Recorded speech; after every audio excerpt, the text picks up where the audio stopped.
Hi, welcome to the Over 9000 podcast. Nice to meet you all. I'm Josh, aka Wiz, the founder of Reload Games, and we're here to talk about our upcoming game, Sacred Tales. So, we are brother and sister. We are indeed, yeah. Yeah. Yeah. And obviously, I'm super proud of you. Want to Thank talk you. about your game. And let's just go straight into like our childhood, Yeah, no, absolutely. where it all started. Yeah, so I mean, I think we've both been avid gamers since we were both young. Obviously, we played the same games, shared the same consoles.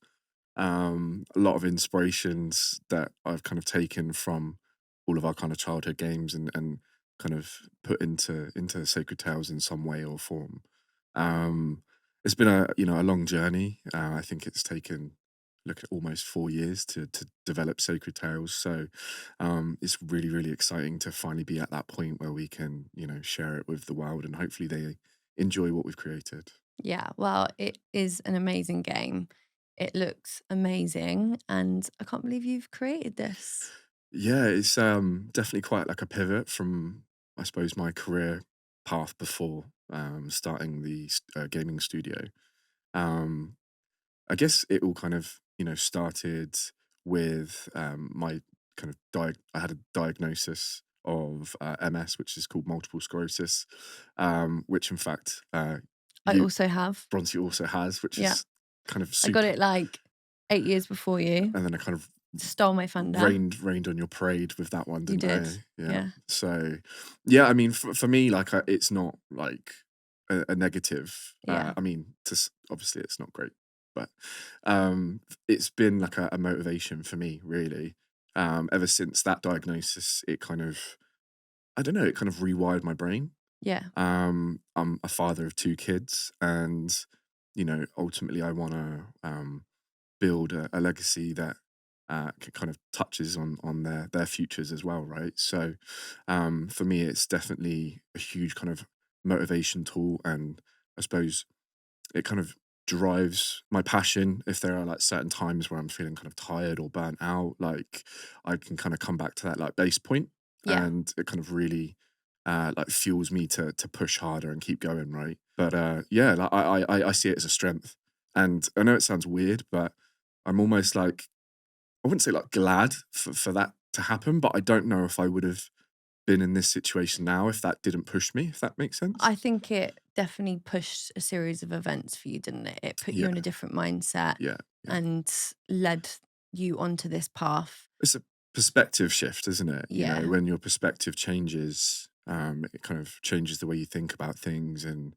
um, yeah, it's definitely been a strong motivator. But I don't. The reason I bring this up, it's not to kind of come in straight away with negativity. I truly see it as a kind of a blessing in a way, because like I Silver said, lining kind of yeah, thing. basically, yeah, Yeah. yeah. But anyway, enough on that. Yeah. I thought we'd just kind of clear that up because that kind of is the kind of origin point, the catalyst for the huge kind of pivot in my career. Yeah. So So let's talk about where our gaming love came from. I would say for me, it was Nintendo 64. You were always, being the oldest child, got the first console. You were always gifted the gaming console. And then me and our little brother, Morgan, would sneak into your room and take the console and obviously ruin your game saves. game saves. Yeah.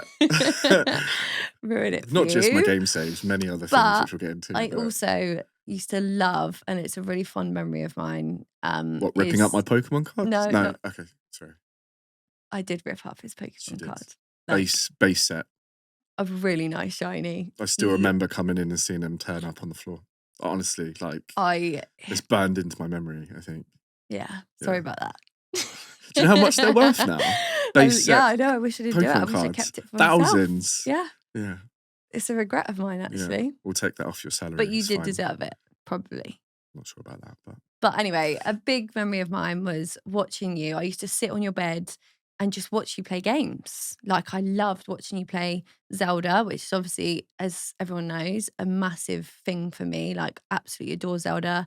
Played every single game. That's where my sort of gaming love came from. And I used to love watching you play that. And I also remember very, very clearly you playing like the first Grand Theft Auto and being like, what is That this? was mind-blowing game, yeah, Yeah, yeah. I that was think crazy. I think you actually like Zelda more than me these days. Yeah, Like, oh, you are, 100%. like, an absolute hardcore Zelda fan. I have completed just this year alone, I have completed 2 Zelda games, It's pretty start to impressive. finish. Yeah, it's good. Yeah. I bought the new one and I haven't got off Tutorial Island yet, so, Yeah. Well, you're missing out. yeah, there's a lot of games Tears that I need to Tears play. of the Kingdom he hasn't played, Yeah. and it's just Yeah. breathtaking. Funnily enough, though, I've been watching a lot of Ocarina of Time speedrun stuff at the Yeah, moment, and Majora's Mask stuff. I really like that. I don't know yeah, why I end up like watching these things at like 3 a.m., but yeah. that's yeah, seems to be And my they are the thing. 2 games that I played this year, Ocarina of Time and Majora's Mask, because 'cause they've remastered them on the Switch, Mm. so I've replayed them and I've loved every second.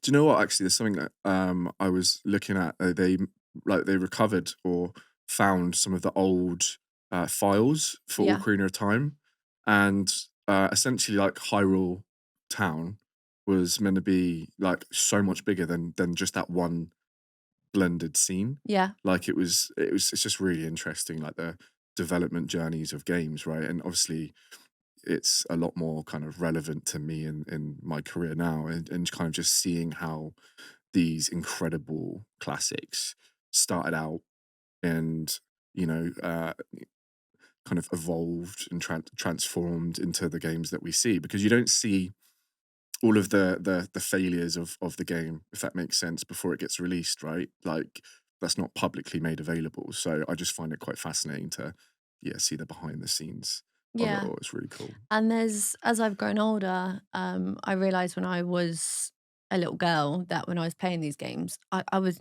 had stood no chance of completing them because even at my age now, they are actually really hard and they are built for adults. They're not built for kids, are they? Yeah. Like they are Ocarina of Time was scary, right? yeah, Like that there's those mummies, like yeah, they there's terrified me. like that's like Yeah. probably some of my first trauma comes from Yeah, Zelda.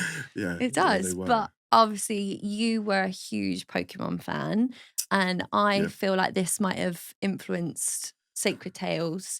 So tell me about that, really. Yeah, most definitely Pokemon for me. I remember this is well, a bit of a caveat actually. Before I actually got my hands on Pokemon Red, I was in hospital for something as a kid, and I begged my Asthma. mum. Yeah, I begged my mum and dad for the Pokemon Red game in the Game Boy, right? Yeah. And I was, you know, in there for a week, and they brought this. They brought in. They were like, "Oh yeah, we've got you what you've asked for," and it comes in, and it's like one of those real like cheap knockoff Game Boys with the pre-made games. It was like a kind of like 2D Pac-Man thing. You're showing that you're really spoiled here. Yeah, and I was like, "This is not what I've asked for." I'm really disappointed. Like, what do I have to do to get what I want? uh, Scream and shout. yeah. But Make a like scene. I remember when I actually got my hands on it, I remember playing Pokemon Red. I was up at my granddad. I used to spend a lot of time at granddad's in the summer. Used to go when I dad was used to there go to too, yeah. work. Yeah. And all the people don't know that, do they? Well, And I remember just spending hours and hours playing it, and it was just such an incredible experience for me. It's Pokemon is just one of those games that it's just you can't get it out of you. You know, once you've kind of experienced the world, the anime. I remember, you know, the anime coming on. I think it was like ITV or something in the morning at like 8 a.m. before school, like every Thursday. You know, it was just such a huge new kind of idea, and I think it was my kind of first introduction into anime as well. That's kind of what kind of set my kind of mind on fire, so to speak. You know, in terms of like my love for anime. Um, and something I think is quite interesting. Obviously, we know we need to segue into the Sacred Tales inspirations, right? But I always found the story of how Pokemon was created fascinating, because I don't think many people know the kind of background of it, how long it took to develop and things like that, right? 6 years for the very first Pokemon games it took them to develop it. It was inspired by a gentleman who was fascinated with bug collecting. So he used to go out and collect bugs as a kid, I And didn't know yeah, this. and he wanted to essentially kind of translate that into a gaming experience, right? So Yeah. obviously the creature collection aspect of it. You know, there's like kind of famous stuff in there about like the bug catcher NPC trainer was like a meant to be like a reference to him, I believe. You know, the reality of it was is it took them 6 years to develop, and there was multiple times throughout that 6 years where they, you know, almost went bankrupt. And you just think like, you know, if that did happen, like what you know, what would things look like now? It's kind of like that butterfly effect. Do you know what I Mm. mean? So I think like I guess what I kind of take inspiration from that story is to, you know, to not give up, and you know, to developing games is really difficult. It's tough. Be a bit kinder to yourself. Yeah, it costs a lot of money as well, Yeah. and you have to have that kind of core passion and belief to essentially be crazy enough to build something that you love, and put that time and effort and money into believing in that product. And you know, there's definitely been a lot of times during our 4 year development cycle where things have been really hard. Yeah. Things have gone wrong, development delays, having to pivot certain game functions that didn't feel quite right. So I think it's, you know, finding that way forward always, to always keep moving forwards is kind of would be the biggest recommendation I could make to anyone that's, you know, aspiring to create a game, is to back yourself, and you know, always put one step in front of the other, even if you don't have all the answers straight away. You have time to figure that out over that journey. Yeah. Um, but yeah, to kind of caveat back into Sacred Tales now. So, of course, Sacred Tales is a turn-based game set in an online overworld as well. Um, it's essentially an MMORPG, although you know, using that tagline with how it is currently, it's not it's not truly in its final form as an MMORPG yet.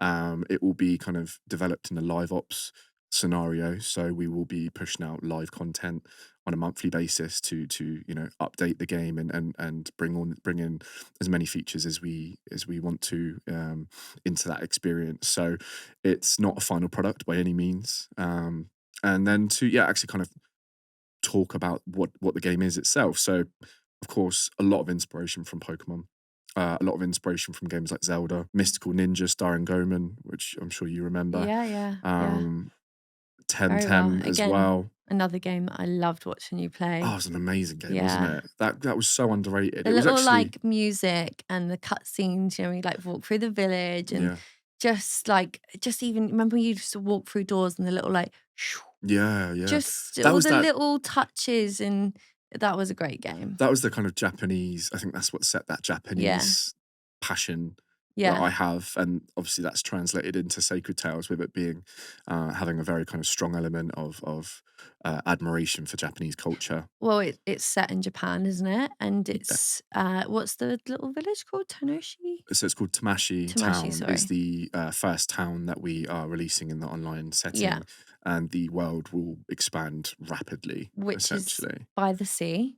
it's by the sea. Very, It's a port very, city. yeah, very scenic, Yeah, very beautiful. it It's is very beautiful. gorgeous. Yeah, Yeah. yeah. It's yeah, it's a real. I'd happily live there. I think I would as well, right? Happily. I actually designed the whole map for it. I actually remember like drawing it out roughly on paper, sketching exactly how I wanted the layer of the city to be, and then sent over to our incredible, you know, modeling team that made it all into a reality. Like even down to the microscopic details of like multiple waterfalls overseeing the shrine area, right?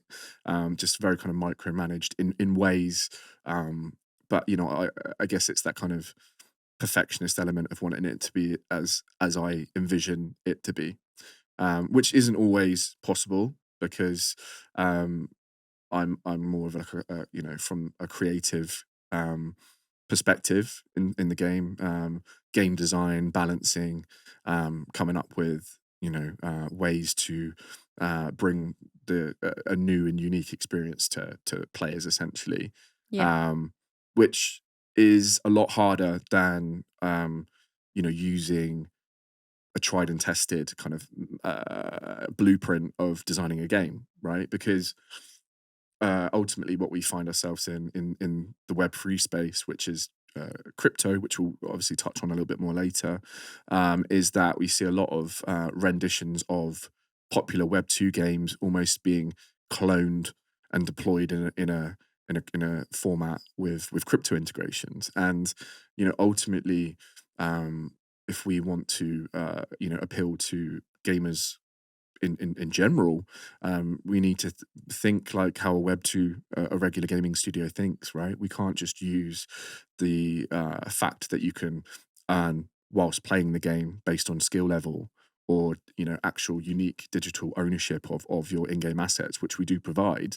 These are great, but ultimately they're buzzwords. And people that are coming back from work and wanting to just relax and play a game like Sacred Tales, maybe that stuff doesn't necessarily matter to them. They want a pure fun experience to enjoy. And ultimately with Sacred Tales, with it being a like turn-based game, there are a lot of turn-based games that are our predecessors that we've taken inspiration from. But that wasn't good enough for us. Like, we wanted to come with a unique experience in turn-based combat. Now, that isn't an easy task to achieve. Many games have tried it, some have succeeded, some have failed.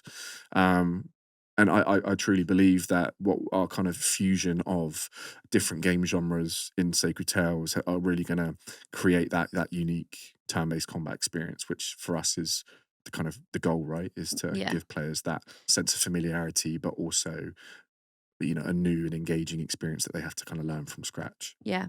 So, like, one of the web games that I played, which you'll remember, was Habbo Hotel. And obviously, you created your character and you made friends. And I mean, there wasn't very much to do other than just like build your own room and buy Fanny and be at Habbo Club, which You loved that game, didn't I you? Yeah, did. yeah. And I racked up mum and dad quite the phone bill at like 10, 11 years old because I I did was that. so desperate I to be did a that Habbo with Club. RuneScape, so it's But this fine. is what I was going to touch on. Obviously, I was Habbo, you were RuneScape, and I feel like you definitely have taken inspiration from RuneScape and sort of implied it into this game. I just want to quickly touch on a memory of you playing RuneScape, which you're already smiling because you know what I'm going to say. I don't. There's a couple of things. So he made me mine, sit there and mine for like hours, and he used to get curry all the time, and I used to love curry. And he literally paid me in korma sauce, no chicken, just the sauce. No, I don't even You need think to you up your gave me negotiation rice. skills, don't And I you? just sat on your computer just mining for you for like hours. I will be honest, you're not the only person who's had to do that. Yeah, I I know. think a few exes have had to do that. My Currants. current Yeah. fiance has Current also beautiful fiance. slaved away on RuneScape Yeah. occasionally. I don't know how I convince people to Like, do it, to be yeah, honest. it's modern day Um, slavery. yeah, but like RuneScape for me, like it's great that you mention it, because RuneScape for me is still probably the game that I resonate with the most. It's the Yeah. game that I spent the most time on. Um, I think that it's a game. Even if let me zoom back out from that. Like, for me, gaming has always been therapy. Yeah. Um, you know, Not the greatest kind of childhood. Had some tough times, early on in the early years of school and things like that. Which and ultimately for me, that RuneScape became that kind of escape. I was about to say it was your escapism, wasn't it? Yeah, I think so. I mean, it is dangerous to have escapes rather than dealing with the problem head on, Yeah. right? But I mean, as an 11, 12-year-old boy, where I don't have access to a therapist or anything Yeah. like that, right? So, and I think that's a lot of people are in that situation that like therapy is scary or whatever, right? And yeah, it just gave me that like escape. It just gave me that reason to feel like excited to come back home and log into my character and all of the things that I'd built and all of the items that I owned.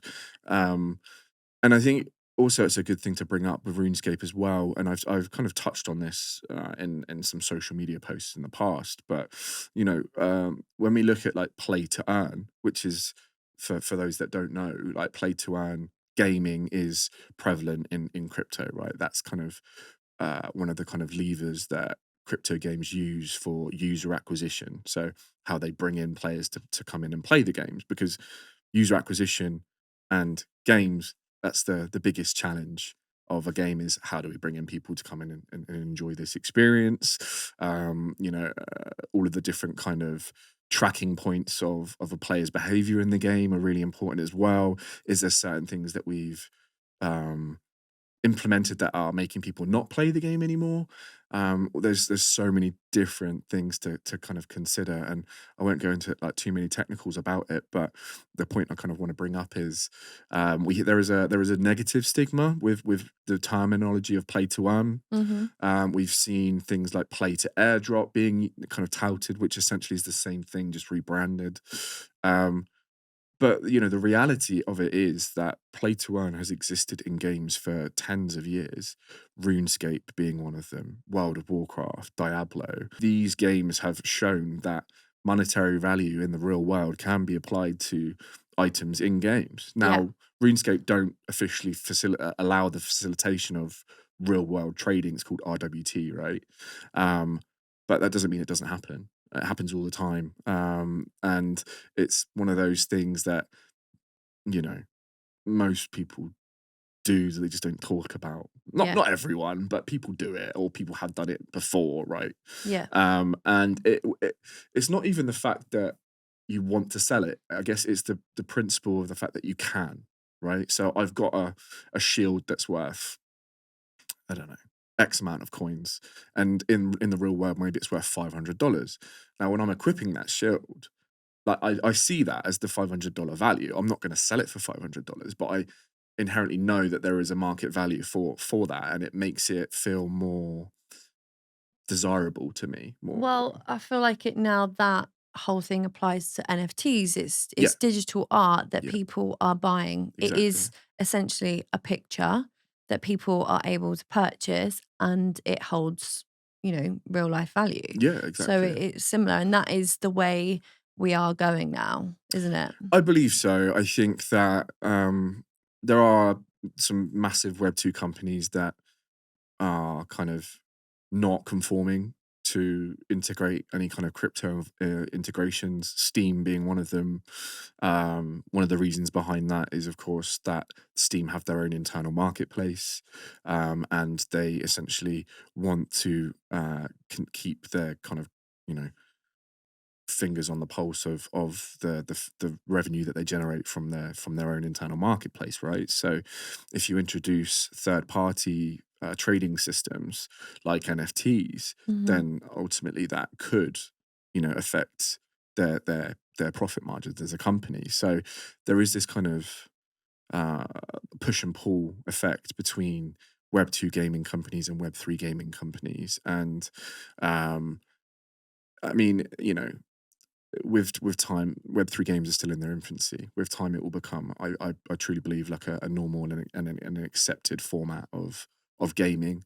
I think that this terminology between, Web3, Web2 games, I think the paradigm needs to kind of shift away from that, and we need to be just treated as normal games, right? Like rather Hmm. than a crypto game or a game with NFTs. Like, what is an NFT? It's Well, yeah, that's it. And I think because it's quite a new thing still, NFTs and stuff, not many people quite grasp the reality of it, the concept of it. I didn't know what an NFT was until I saw what they're called, the gorillas. the board ape, Yeah, the board Bored Ape, apes. that's it. Yeah. And I think Drake bought one Yeah, and, loads of Justin celebrities. Bieber, Yeah. yeah. And I had no idea what NFTs were until I saw them. And I really like them. Like I love art. So it was Post cool. Malone video, I think, as well. Yeah, cool digital artwork Mm. that, I think when celebrities and stuff and it's putting a bit more in the limelight, everyone kind of understands. But I think it's a progress for people to fully understand what it is. It's still quite new, it's still quite fresh, and it's just like the unknown, isn't it? I think, yeah, it's a good thing that you kind of mentioned the Board Ape Yacht Club, because they kind of function as like a membership, right? So owning one of those NFTs grants you access to like the Board Ape festivals that they run yearly, and Hmm. special private events. It's like to kind of build up your own network as well. Something that we saw on like social media is kind of like we all follow each other kind of vibe. So kind of almost kind of like a cult kind of vibe, but not in a negative way.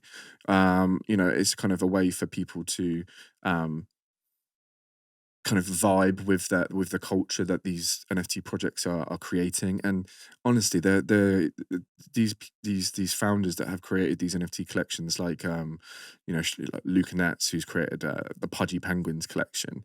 Pudgy Penguins are actually in retail stores in as merchandise, as toys, cuddly like plushies in massive retail stores in America. Just launched their own chain, Abstract, which is doing incredible stuff. So I think it's really fascinating to see how these projects that start off as like you mentioned, simple kind of profile picture collections. I think Bored Ape, for example, is like 600 pixels by 600 pixels. It's not very high. It's not like like the Mona Lisa of artwork. I think there's like beauty and some simplicity as well, and I think a lot of these NFT projects are quite abstract, with that kind of methodology. But yeah, I think it's really exciting to see kind of how these projects will grow. I mean, not all of them will make it. I think you really have to be hungry enough to push the needle, like people like Luca Netz are doing with Pudgy Penguins. Um, and yeah, I mean, I suppose that's kind of a good segue to introduce our NFT collection that we've been working on for the past 4 months as well. Yeah. So I feel like we should touch on that in a minute. yeah, Yeah. let's do it. Um, yeah, so kind of mentioned Sacred Tales a little bit. I think we'll go into that more in our next episode for Yeah. sure. Um, but yeah, it's been an incredible journey. Like really, I feel so blessed to have had the opportunity. And ultimately with my kind of background before, like I wasn't from a notable gaming studio, right? So to be able to acquire like the funding and to be able to build out the team and the branding like we have done, we've had to do things the kind of the hard way, right? Like we didn't have that network that we could kind of immediately reach out to. It's all had to be built in a grassroots kind of scenario. So yeah, just like to take a moment to kind of thank all of the people that have supported us up to this point. We wouldn't have been able to do it without them. So Yeah, I was going to say you've eternally got grateful. quite a cool little team behind you.